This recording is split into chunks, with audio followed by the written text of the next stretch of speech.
How do I start a painting? Well, there's lots of different ways. It just depends on what I want the outcome to be.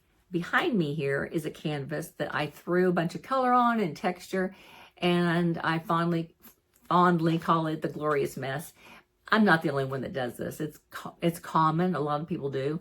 What I do from this point forward is I will go ahead and sketch something on there that looks somewhat real and try my best to create something that's pleasing. I never know how it's going to come out. It's kind of a mystery. But typically what happens is people want to get rid of the white canvas. The white canvas is intimidating. It is, it's blank, it's white. It's like, what do I do? How am I going to start? So a color. Oftentimes I will just take a solid color and put it over the whole canvas. When I'm doing a landscape or something with a lot of greens or blues or whatever, a warm color like the reds or the oranges, the yellows underneath it will be pleasing and kind of pop and make it fun. Now let me go into a little bit more about using the opposite color. For example, when I mentioned the warm colors like the yellows, the reds, the oranges under the greens and the blues, if the colors I'm putting on top of that, because those are opposites of greens, like the green grass, green trees, if the greens are not opaque and they don't cover, then what I'm going to end up with is transparent greens on top of that, let's say orangey red color. And those are complementary colors. They're opposites on the color wheel. And so you'll end up with a little bit of a mud, a little bit of it being not as bright or as brilliant as you'd like it to be. So what's going to happen is your best choice was to make sure that your paints, if you're using opposite colors, are opaque. And so when your brush stroke goes on that surface, what you have showing might be around the brush stroke. Like say you're doing a tree with green leaves, etc. You might want the red or the orange color to peek around it, but you want to make sure that green is covering enough so that it doesn't look muddy. A lot of paints are transparent, and so when you're working with those that are transparent, you want to consider. So if you don't have the best quality of paints and you're struggling with the transparent paints, what you might want to do is consider a color that's similar. Like for example, cerulean blue is a great color to use underneath the green grasses, the blue sky, etc., because it'll blend in with the colors that are on top of it. Some people like to use a burnt sienna.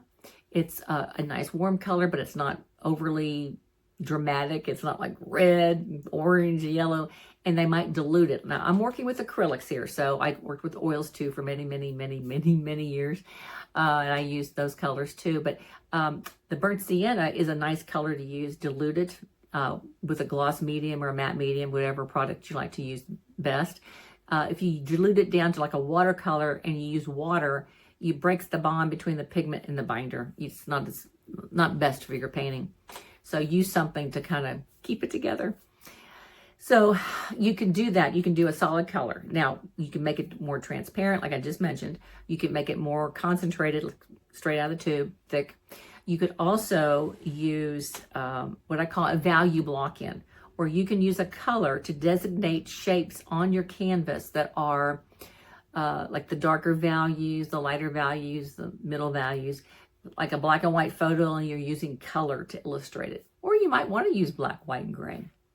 So that kind of it starts the painting process. You've got these chunks of shapes that are value corrected in a sense. Then on top of that, you put your color.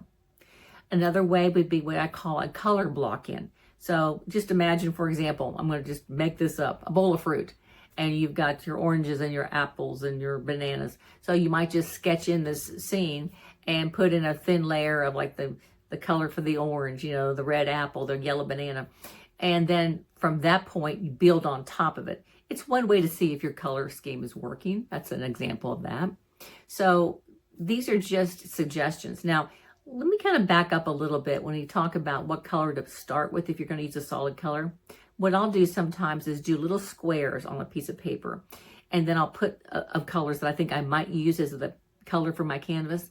And then on top of those little squares, I'll pick the colors that I'm going to use in the painting and kind of do little swatches on top of those squares and see how I feel those colors relate to that particular those squares.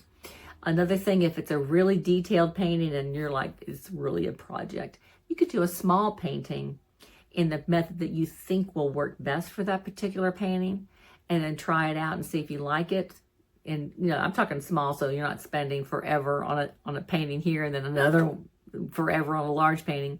But it's worth the time if you're doing a huge canvas and you want to kind of try out some things.